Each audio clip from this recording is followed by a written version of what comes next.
Broncos come back after losing to the Jags to get a nice win against the Chiefs, putting them into a really strong position to finish top seed in the AFC, while the Chiefs' dismal season continues. Before we get into the video, please do me a huge favour and hit the subscribe button if you haven't done it already, especially if you're a returning viewer. It means you like what I'm doing, but you're not hitting subscribe. Why aren't you hitting subscribe? Just hit subscribe, do me a massive favour, and now let's get on with the video.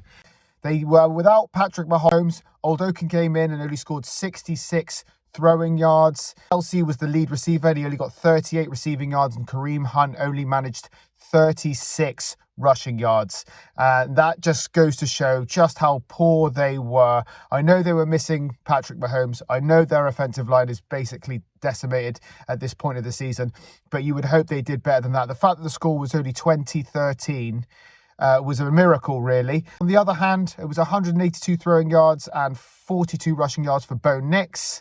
He was helped out by Harvey, who scored 42 receiving yards. It was actually the top receiver. Sutton popped in with 40 receiving yards as well. And the Broncos just about did enough. If it wasn't for the special teams of the Kansas City Chiefs, this game would have been a lot further apart. There was a big return by the special teams and Nick Bolton with an unbelievable interception, creating the short field, which is where Kansas City scored their touchdown. Apart from that, they didn't have very much at all. In other news in the NFL, the Lions' chances of playoffs was ended today by the Vikings. They lost 23-10. I didn't actually watch the game. I started watching it, but it's Christmas time and the kids were around, so I only got to watch a little bit. I will catch up with the rest of it, so I haven't really got an idea of what went on there.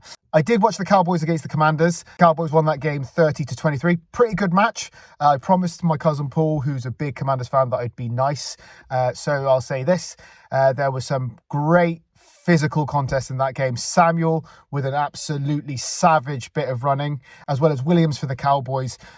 Watching that game, I think the difference was it was a pretty tight game, if I'm honest. I thought the Commanders did really well, but the conversions of fourth downs by Dak Prescott and the Cowboys were what made the difference. And I think ultimately was the reason why the Cowboys went on to a narrow victory. So I hope that's all right, Paul. Hope you're still my mate after all of that. But it's been great. There's been so much football in this last week, and there's more football to come on the weekend. I can't wait for the rest of the matches. I hope you enjoy them as well. Let me know what your thoughts are on those games in the comments, and don't forget to hit subscribe.